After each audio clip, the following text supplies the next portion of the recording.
Buenas tardes, mis estimados. Espero se encuentren bien. Ok, en el día de hoy damos inicio a la clase correspondiente a la número 7, correspondiente a lo que es el tema de tratados y convenios internacionales, lo que están suscritos por la República Bolivariana de Venezuela en materia penal. De esta forma también vamos a hablar un poco en relación a otros convenios que están suscritos de Venezuela con otros estados. Así que ese es el tema que nos corresponde en el día de hoy en esta cátedra de Derecho Penal Superior. Así que sean bienvenidas. En Venezuela, los tratados internacionales suscritos por la República Bolivariana de Venezuela con otras instituciones a nivel internacional eh, se relaciona a los mismos tratados que de acuerdo con los tratados de Ginebra o Acuerdo de Ginebra de 1996, en base a su reclamo territorial, tratados de integración como los tratados de Montevideo, el ALADI, convenios de propiedad intelectual, París, Berna, OMPI y numerosos acuerdos de cooperación energética y social. Los tratados convenios internacionales son acuerdos formales que son escritos entre estados u organizaciones internacionales, regidos por el derecho internacional y vinculantes para quienes los firman. Sirven para regular lo que son las relaciones de cooperación en temas como comercio, derechos humanos o medio ambiente. También crear derechos y obligaciones que se deben cumplir. De esta forma observamos aspectos sobre estos tratados y convenios, entre los cuales podemos destacar su naturaleza jurídica, en la cual son instrumentos escritos que generan de alguna forma unas obligaciones legales que están vinculadas o son vinculantes entre las partes firmantes. Vemos también entre estos aspectos en cuanto al sujeto que se celebran principalmente entre estados soberanos, pero también puede incluir organizaciones internacionales. De esta manera podemos tomar en cuenta las denominaciones que, a pesar de llamarse convenios, tratados, acuerdos, protocolos o actas, su valor jurídico es el mismo, definidos bajo la Convención de Viena sobre lo que son los derechos y tratados. ¿Por qué son importantes estos tratados? Son importantes porque fundamentalmente para el derecho internacional está en juego lo que es la parte de la paz y la resolución de conflictos, y a menudo tienen jerarquía superior a las leyes internas de un país. Vamos a ver ahora lo que son los principales tratados y convenios por materia. Existe un convenio en relación y tratado sobre la soberanía y frontera. Este acuerda lo que está relacionado en el Acuerdo de Ginebra de 1966 sobre el Esequibo, Tratado de Paz y Amistad con España en 1845. Está también lo que es la integración regional, que es la ALADI, Asociación Latinoamericana de Integración Mercosur, Mercado Común del Sur, CARICOM. También tenemos la propiedad intelectual. En este sentido, existen también convenios de París, convenios de Berna, Tratado de Marruecos y los convenios de la OMPI. Unos que son también principales en cuanto a la cooperación energética y social, como son los acuerdos que se realizan con Belice, Costa Rica, El Salvador y Rusia.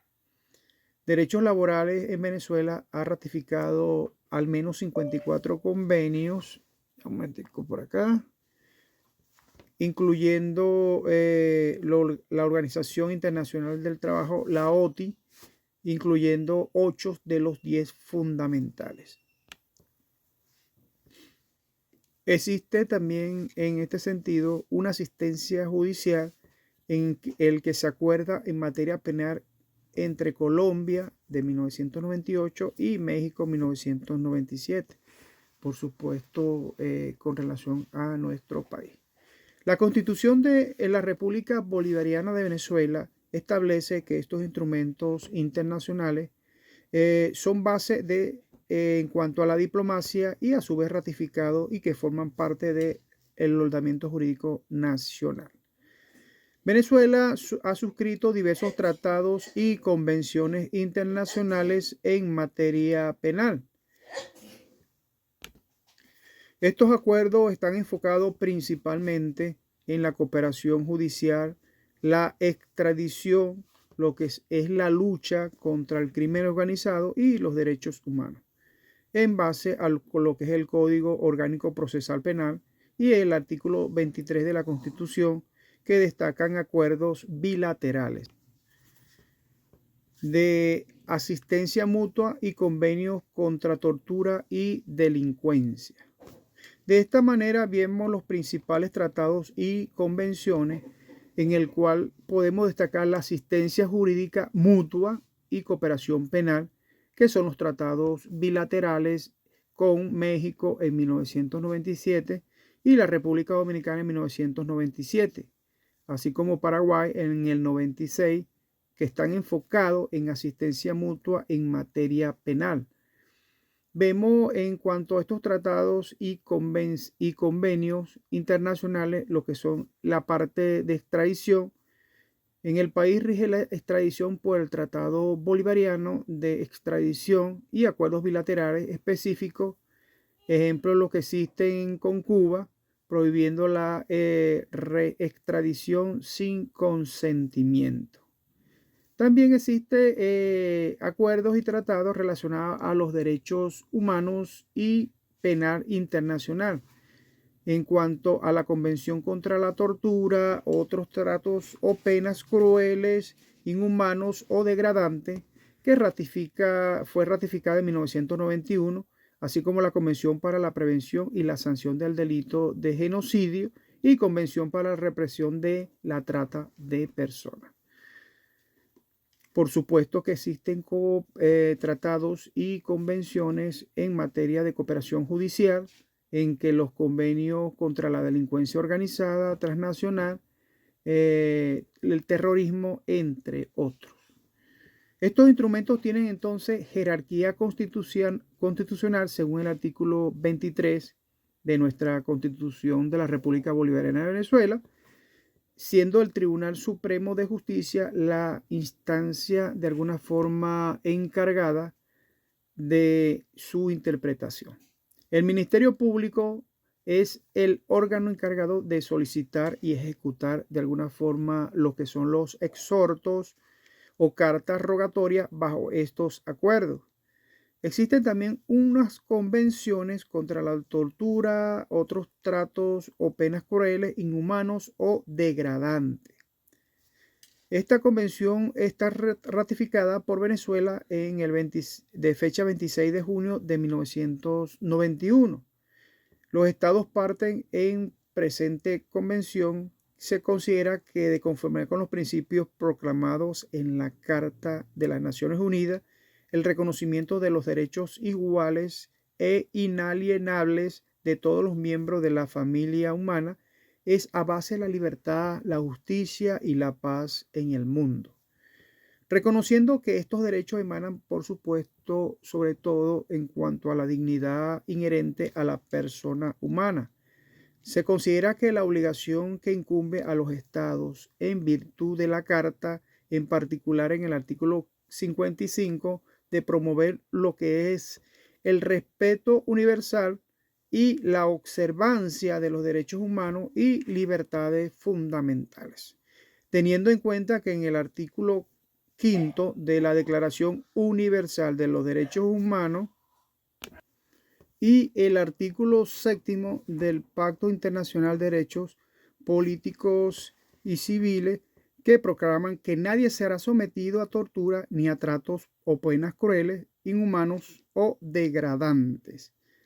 teniendo en cuenta asimismo lo que es la Declaración sobre la protección de todas las personas contra la tortura y otros tratos de penas crueles, inhumanos o degradantes, aprobado por lo que es la Asamblea General en el 9 de diciembre de 1975, deseando hacer más eficaz la lucha contra lo que es la tortura y otros tratos y penas crueles, inhumanos y degradantes en todo el mundo. De esta forma se establecen estos convenios de forma cooperativa en la lucha contra situaciones homólogas, parecidas, homogéneas, particulares que afectan a ambos estados. A los efectos de la presente convención se tiene o se entiende que el término tortura es todo acto por el cual se inflija intencionalmente a una persona dolores o sufrimientos graves, ya sean físicos o mentales, con el fin de obtener de ella o de un tercero información o confesión de castigarla por un acto que haya cometido o se sospeche que de esta forma haya cometido o intimidar o coaccionar a esta persona a otras por cualquier razón basada en cualquier tipo de discriminación, cuando dichos dolores o sufrimientos sean infligidos por un funcionario público u otra persona en ejercicio de funciones públicas e instigación suya, con su consentimiento o lo que es la aquiescencia. De esta forma se consideran tortura lo que son también los dolores o sufrimiento que sean consecuencia únicamente de sanciones legítimas o que sean inherentes a accidentales a esta. El presente artículo, entonces, de alguna forma existe el perjuicio en el instrumento internacional o legislación nacional que contenga o pueda mantener disposiciones de mayor alcance. Todo Estado parte toma entonces alguna medida legislativa, judiciales y de otra índole eficaz para lo que es el impedimento de actos de tortura en todo el territorio que está bajo su jurisdicción. En ningún caso pueden invocarse las circunstancias excepcionales tales como el estado de guerra o amenaza de guerra, inestabilidad política interna o cualquier otra emergencia pública como justificación de tortura. No se puede invocar a una orden con un funcionario superior o de una autoridad pública como justificación de tortura. Ningún estado puede ser parte de una expulsión, devolución o extradición de lo que es a una persona u otro estado cuando haya razones fundadas para creer que estaría en peligro de ser sometida a tortura. A los efectos de determinar si existen estas razones, las autoridades competentes tienen en cuenta o tendrán en cuenta las consideraciones debidas o pertinentes, e inclusive cuando se procede a la existencia del Estado que se trate de un cuadro persistente de violaciones manifiestas, patentes o masivas de lo que es la violación de los derechos humanos. Todo Estado parte velará por todos los actos tortura que constituyan delito conforme a la legislación penal. Lo mismo aplicará a toda tentativa de cometer tortura y todo acto de cualquier persona que constituya complicidad o participación en cuanto a la tortura. Todo Estado parte castigará esos delitos con penas adecuadas en las que se tenga en cuenta su gravedad. Todo Estado parte también dispone o dispondrá lo que sea necesario para instituir su jurisdicción sobre los delitos a que se refiere el artículo 4 en los siguientes casos. Primero, cuando los delitos se cometan en cualquier territorio bajo su jurisdicción o a bordo de una aeronave o buque matriculado de Estado. Cuando el presunto delincuente sea nacional de ese estado y cuando la víctima sea nacional de ese estado y esto lo considere de alguna forma apropiado. Todo estado parte, entonces observamos que en cuanto a las medidas necesarias, se debe establecer su jurisdicción sobre estos delitos en los casos en que el presunto delincuente se halla en cualquier territorio bajo su jurisdicción y el Estado no conceda lo que es la parte de extradición con arreglo al artículo 8 a ninguno de los estados previstos en el parágrafo primero del presente artículo. La presente convención no excluye ninguna jurisdicción penal ejercida de conformidad con las leyes nacionales. Es decir, que hay una colaboración, hay una cooperación de ambas normativas, tanto jurisdiccionales como nacionales, internacionales, cooperan con otros estados y más si tienen algún tipo de afectación en común, que es lo que se persigue con estas normativas penales, a atacar la delincuencia, atacar los hechos de terrorismo, los hechos de drogas, delincuencia organizada, etc. Todo estado parte en su territorio que encuentre la persona de la que se supone que ha cometido cualquiera de los delitos a que se hace referencia, debe examinar la información de que dispone, considerar que las circunstancias lo justifiquen de alguna forma, procederá a la detención de dicha persona o tomará otras medidas para asegurar su presencia. La detención y demás medidas se llevan a cabo de conformidad con las leyes del Estado y se mantiene solamente el periodo que sea necesario a fin de permitir la iniciación de un procedimiento penal o extradición. Tal Estado entonces procederá inmediatamente a una investigación preliminar de los hechos. De esta forma, también la persona detenida, de conformidad con el parágrafo primero del presente artículo, es decir, el artículo sexto, tendrá toda clase de facilidades para comunicarse inmediatamente con su representante correspondiente al estado de su nacionalidad que se encuentre más próximo, o si se trata de un apátrida, con el representante del estado en que habitualmente resida. Cuando un estado, en virtud del presente artículo, detenga a una persona, notificará inmediatamente tal decisión sobre la detención y las circunstancias que la justifican a los estados a que hace referencia en el párrafo anterior. Y el estado que procederá de la investigación preliminar prevista en los artículos anteriores comunicará sin dilación alguna los resultados a los estados antes mencionados e indicará si se propone ejercer su jurisdicción. Los estados parte en un territorio de cuya jurisdicción sea hallada la persona de la cual se supone que haya cometido cualquiera de los delitos que se le señale, que sea referencia en los artículos anteriores, en los supuestos previstos en esta ley, no procede a su extradición. Someterá entonces el caso a las autoridades competentes a efectos de un enjuiciamiento. Estas autoridades también tomarán su decisión en las mismas condiciones que las aplicables en cualquier delito de carácter grave, de acuerdo con la legislación de ese estado.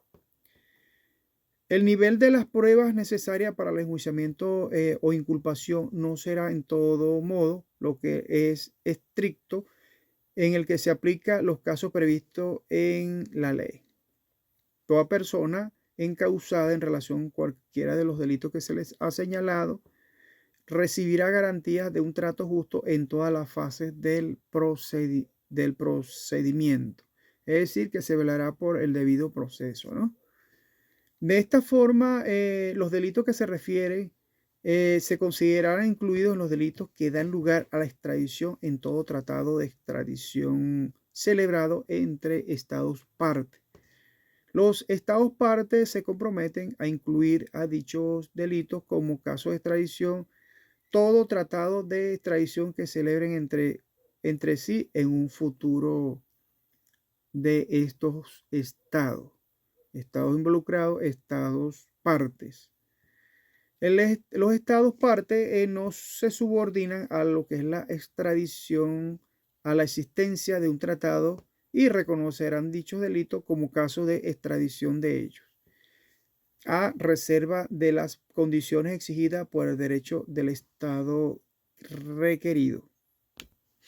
A los fines de la extradición en estos estados parte, se considera que los delitos que se han cometido no solamente en un lugar donde ocurrieron, sino también en el territorio de los estados que de alguna forma están obligados a establecer su jurisdicción de acuerdo con la ley. Los estados que se presentarán en el auxilio posible en lo que respecta a cualquier procedimiento penal relativo a los delitos previstos en la ley, inclusive lo que suministra todas las pruebas necesarias para el proceso que abren en su poder. También estos cumplirán las obligaciones que les incumben en virtud de lo establecido en el párrafo primero, de conformidad con los tratados de auxilio judicial y mutuo que existan entre ellos. Todo estado parte velará porque se incluyan lo que es la parte, una educación y una información completas sobre las provisiones de unas torturas en la formación profesional del personal encargado de lo que es la aplicación de la ley, sea civil o militar, del personal médico, de los funcionarios públicos y, en fin, todas las personas que puedan participar en lo que es la custodia, ya que el interrogatorio o el tratamiento de cualquier persona sometida a cualquier forma de arresto, detención o prisión. Todo estado parte incluye lo que es la provisión de las normas, instrucciones que se publiquen en relación a sus deberes y funciones de las personas. Todo estado parte mantiene sistemáticamente lo que es el examen a las normas e instrucciones, los métodos y prácticas de alguna forma de interrogatorio, así como las disposiciones para custodia y tratamiento de las personas sometidas a cualquier forma de arresto, cualquier detención o prisión en cualquier territorio que esté bajo su jurisdicción, a fin de evitar todo caso de tortura. El estado parte velará que siempre que haya motivo razonable para creer que dentro de la jurisdicción se haya cometido un acto de tortura, las autoridades competentes procederán a una investigación pronta e imparcial. Vemos entonces que estos estados parte también velan porque toda persona que alegue haber sido sometida a tortura en cualquier territorio bajo su jurisdicción tenga derecho a presentar una queja y que su caso sea prontamente atendido de forma imparcial, examinado a través de las autoridades que les competen en este sentido conocer. Se toman entonces lo que son las partes de las medidas y aseguran de que la presente queja y los testigos estén protegidos contra algunos malos tratos o intimidación o por consecuencia de la queja del testimonio prestado. También garantiza el Estado la legislación a la víctima un acto de tortura, lo que es la reparación y el derecho a una indemnización justa y adecuada, incluidos los medios para su rehabilitación lo más completa posible. En caso de fuente de la víctima como resultado de un acto de tortura, las personas a su cargo tendrán derecho a una indemnización. Nada de lo dispuesto en el presente artículo afectará a cualquier derecho de las víctimas o de otras personas a indemnización que puedan existir con arreglo a las leyes nacionales. Se asegurará entonces los estados parte de que ninguna declaración que demuestre que ha sido hecha como resultado de tortura pueda ser invocada como prueba en ningún procedimiento, salvo en contra de una persona acusada de tortura como prueba de que se ha formulado la declaración. Todo Estado parte se compromete de alguna forma a prohibir en cualquier territorio bajo su jurisdicción, otros aspectos que constituyen lo que es los tratos o penas crueles, inhumanos o degradantes y que no lleguen a ser tortura, tal como se define en el artículo primero.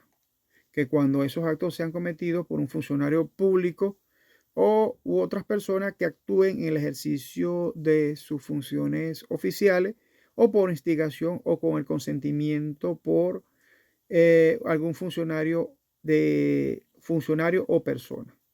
Entonces observamos que la presente convención se debe entender sin perjuicio de los dispuestos en otros instrumentos internacionales o leyes nacionales que prohíban los tratos y las penas crueles, inhumanas o degradantes que se refieren a la extradición o expulsión.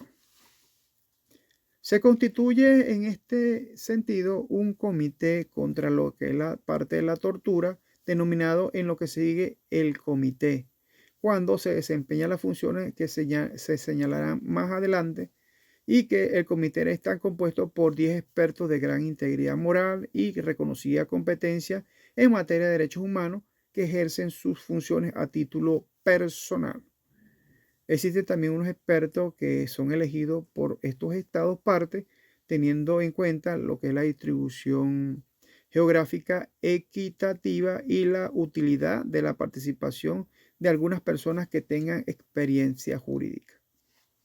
Los miembros del comité son de alguna forma elegidos por la secreta lista de personas designadas por los estados partes, en que los estados pueden designar una persona entre sus propios nacionales y tienen presente la utilidad de designar personas que sean también miembros del Comité de Derechos Humanos, establecido con arreglo al Pacto Internacional de los Derechos Civiles y Políticos, y que estén dispuestos a prestar servicio al comité constituido en arreglo de esta convención. Estos comités son elegidos en reuniones bienales de los estados partes que son convocados en el sistema de la ONU a través de la Secretaría General de esta institución. De esta forma, observamos que se celebra a más tardar 6 meses después de la fecha de entrada en vigor de la presente convención. A menos 4 meses antes de la fecha de cada elección se celebran este tipo de acuerdos internacionales. Vemos también que cuando un miembro de un comité muere o renuncia por cualquier otra causa, no puede ya desempeñar sus funciones en dicho comité, ya que el estado parte que presentó su candidatura designará entre sus nacionales a otro experto para que desempeñe sus funciones durante el resto de su mandato, a reserva de la aprobación de la mayoría de los estados parte. Se considera otorgada dicha aprobación a menos que la mitad más de los estados parte respondan negativamente dentro de un plazo de 6 semanas a contar del momento en que el secretario general de las Naciones Unidas les comunique su candidatura propuesta. Estos estados también sufragarán los gastos de los miembros del comité mientras estos desempeñen sus funciones. Es importante también que el comité saber que el comité elige lo que es la mesa por un periodo de 2 años. Los miembros de la mesa podrán ser reelegidos según el comité restablecerá su reglamento, en el cual se dispone 6 miembros que constituyen el quórum. Las decisiones del comité se toman en cuenta por la mayoría de los votos de los miembros presentes, ya que también se toma en cuenta al secretario general de las Naciones Unidas, que proporciona el personal, los servicios necesarios para el desempeño eficaz de estas comisiones del comité en virtud de la presente convención. El secretario general de la ONU convoca la primera reunión del comité. Después de su primera reunión, estos se reúnen en las ocasiones que prevean en su reglamento. Los estados partes también son responsables de gastos que se efectúen en relación a la celebración de las reuniones de los estados partes y de este mismo comité, incluyendo el reembolso a lo que son las Naciones Unidas, cualquier gasto, tales como gasto personal y otros servicios que se hagan en las Naciones Unidas conforme a la ley. De esta forma, vamos a ver ahora a analizar un poco lo que es la parte de la Declaración Universal de los Derechos Humanos. Considerando que la libertad, lo que es la justicia, la paz, el mundo, tienen por base el reconocimiento de lo que es la dignidad intrínseca y de los derechos civiles inigualables e inalienables de todos los miembros de una familia humana. Considerando entonces de que el desconocimiento y el menoscabo o menosprecio de los derechos humanos han originado actos de barbarie, ultraje para la conciencia de lo que es la humanidad y que se han proclamado como la aspiración más elevada del hombre al advenimiento de un mundo que los seres humanos, liberados del temor y de la miseria, disfruten de la libertad de la palabra y la libertad de creencia. Es esencial que los derechos humanos sean protegidos por un régimen de derecho, a fin de que el hombre no se vea compelido al supremo recurso de la rebelión contra la tiranía y la opresión. También es esencial promover lo que es el desarrollo de relaciones amistosas entre las naciones. También que los pueblos de las Naciones Unidas han reafirmado en la Carta su fe en cuanto a sus derechos fundamentales del hombre, en la dignidad, en el valor de la persona humana y en la igualdad de derechos humanos y mujeres. Y se han, por supuesto, resuelto promover el progreso social y elevar el nivel de vida dentro de un concepto más amplio de lo que se llama la libertad. Considerando entonces de esta forma, los Estados miembros se han comprometido en asegurar, en cooperación con las organizaciones de las Naciones Unidas, el respeto universal y efectivos a los derechos y libertades fundamentales del hombre, que una concepción común de estos derechos y libertades es de mayor importancia para el pleno cumplimiento de dicho compromiso.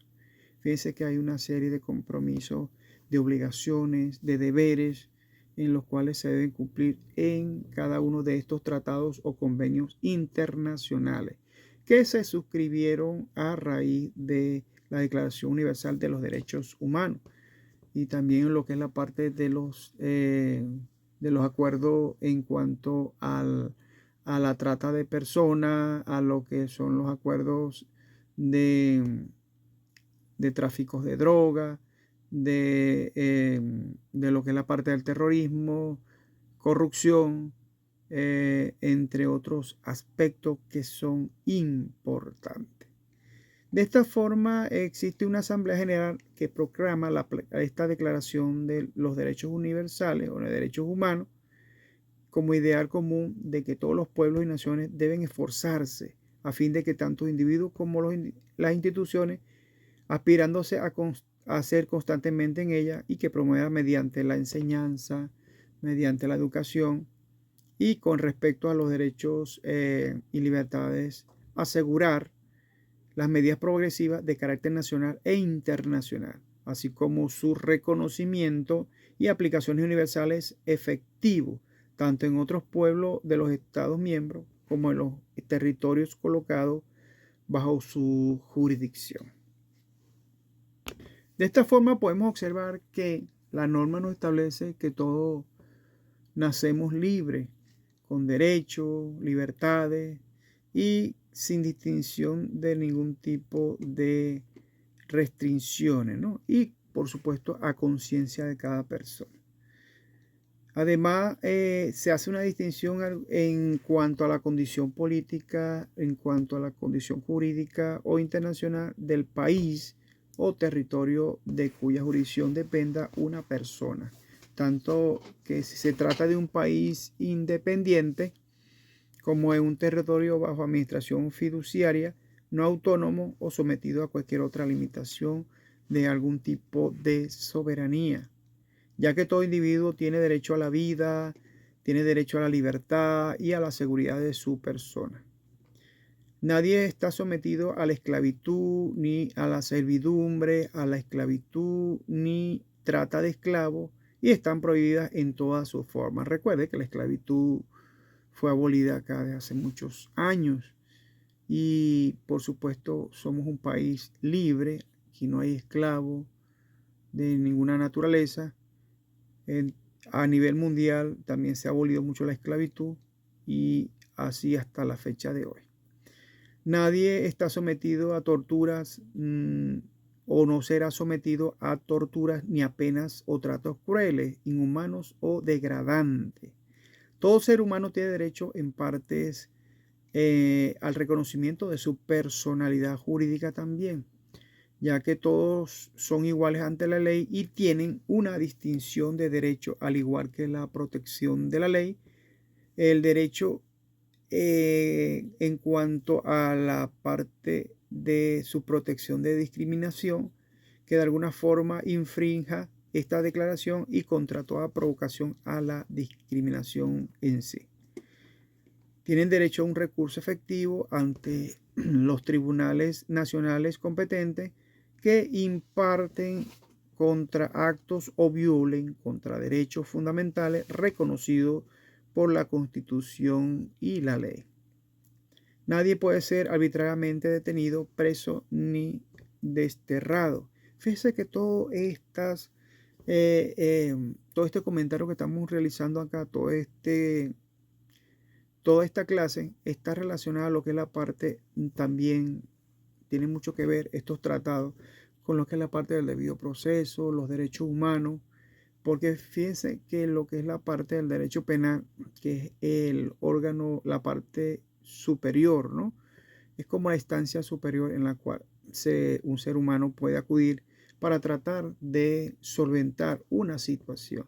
Sin embargo, como en las clases anteriores he dicho, he manifestado, he aconsejado de que de alguna forma tenemos que agotar todos los recursos administrativos que haya al lugar, dependiendo de lo que se esté involucrando o se esté reclamando, de acuerdo a la pretensión de cada persona. De esta forma, el acusado, toda persona acusada de delito, tiene derecho a que se presuma su inocencia mientras no se pruebe la culpabilidad, conforme a la ley y en juicio público en el que se haya asegurado todas las garantías necesarias para su defensa. Es decir, que no se le violente ningún principio constitucional en cuanto a su estado de defensa. Vemos también que nadie será condenado por actos u omisiones que en el momento de cometerse no fueran delictivos según los derechos nacional o internacional. También establece estos convenios y tratados de que nadie será objeto de injerencias arbitrarias en su vida privada, su familia, su domicilio, su correspondencia, ni ataques a su honra o reputación. Toda persona tiene derecho a lo que es la protección de la ley contra tales injerencias o ataques. Toda persona también tiene derecho a circular libremente y a elegir su residencia en el territorio de un estado. Toda persona también tiene derecho a salir de cualquier país, incluso del propio, y a regresar al mismo. En caso de persecución, toda persona tiene derecho a buscar un asilo y disfrutar de él en cualquier país. En este derecho no podrá ser invocado contra la acción judicial realmente originada por un delitos comunes o por actos opuestos a los propósitos y principios de las Naciones Unidas, Tienen derecho también a una nacionalidad. Nadie puede ser privado tampoco arbitrariamente de su nacionalidad ni del derecho a cambiar de nacionalidad. Los hombres y mujeres a partir de la edad nubil tienen derecho sin restricción alguna por motivo de raza, nacionalidad o religión, casarse y fundar una familia, así como disfrutar de iguales derechos en cuanto al matrimonio durante lo que es el caso de la disolución del matrimonio, solo mediante el libre y pleno consentimiento de los futuros esposos podrán contraer matrimonio. La familia es el elemento de alguna forma natural y fundamental de lo que es la sociedad y tiene derecho a la protección de la sociedad y del Estado. Toda persona tiene derecho a la propiedad individual y colectiva. Nadie debe ser privado arbitrariamente de su propiedad. Toda persona tiene derecho a la libertad del pensamiento, de conciencia y de religión. Entre estos derechos incluye lo que es la libertad de cambiar de religión o creencia, así como la libertad de manifestar su religión, creencia individual y colectivamente, tanto en público como en privado, por la enseñanza, la práctica, lo que es el culto y la observancia. Todo individuo tiene derecho a la libertad de opinión y expresión. Este derecho incluye de no ser molestado a causa de opiniones y el de investigar y recibir informaciones y opiniones y el de difundirlas sin limitaciones de fronteras por cualquier medio de expresión. Tienen derecho a la libertad de reunión y asociaciones pacíficas. Vemos que estos generalmente son derechos civiles pautados, por supuesto, y ratificados en esos convenios internacionales. Convenios civiles, convenios políticos, tratados y derechos internacionales y civiles que de alguna forma están consagrados en nuestra Constitución y por supuesto en las constituciones de otras legislaciones extranjeras. La voluntad del pueblo en base a la autoridad del poder público, que esta voluntad está expresada mediante las elecciones auténticas que habrán de celebrarse periódicamente por un sufragio universal e igual y por voto secreto u otro procedimiento equivalente que garantice la libertad del voto. Recuerde que el voto es secreto. Toda persona como miembro de la sociedad tiene derecho a la seguridad social y a obtener mediante el esfuerzo nacional y cooperación internacional lo que es la organización y los recursos del Estado, la satisfacción de los derechos económicos, sociales y culturales indispensables para su dignidad y el libre desarrollo de su personalidad. También tienen derecho al trabajo, a la libre elección del mismo, a condiciones equitativas y satisfactorias de este trabajo y a la protección contra el desempleo. Tienen derecho sin discriminación alguna al igual salario por un trabajo igual, justo, honesto y que toda persona tiene derecho a una remuneración equitativa y satisfactoria que se asegure así como a su familia una existencia conforme a la dignidad humana y que será completada en caso necesario por cualquier otro medio de protección social. Tienen también el derecho a fundar sindicatos y a sindicarse para la defensa de sus intereses. Tienen derecho al descanso, al disfrute de lo que es el tiempo libre. De esta forma, a una limitación razonable de la duración del trabajo y las vacaciones periódicas pagadas. Toda persona también tiene, por supuesto, el derecho a un nivel de vida adecuado que de alguna forma asegure así a su familia, la salud y el bienestar social. Y en especial lo que es la parte alimenticia, el vestido, la vivienda, la asistencia médica y los servicios sociales necesarios. Tienen asimismo derecho a los seguros en su desempleo, enfermedades, invalidez viudez, vejez y u otros casos de pérdida de sus medios de subsistencia por circunstancias independientes a su voluntad. La maternidad y la infancia tienen también derecho a cuidados y asistencias especiales. Todos los niños nacidos de matrimonio o fuera de matrimonio tienen derecho a igual protección social. Toda persona tienen derecho a la educación, tienen derecho al desarrollo de la personalidad humana y fortalecimiento del respeto a los seres humanos. También los padres tienen derecho a lo que es preferente a escoger el tipo de educación que habrá de darse a los hijos, en una educación privada, una educación pública, en fin, lo que ellos les puedan dar en mejora de sus hijos, siempre y cuando se mantengan los valores y en la sociedad de cada uno de estos jóvenes, ¿no?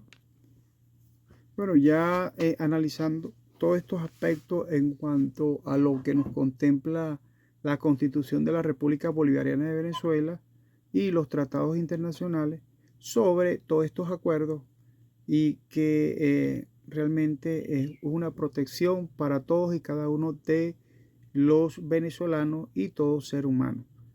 Con esto finalizamos la clase del día de hoy. Espero que tengan ustedes feliz tarde, feliz noche y que puedan descansar. Nos veremos en la próxima clase, Dios mediante. Hasta luego.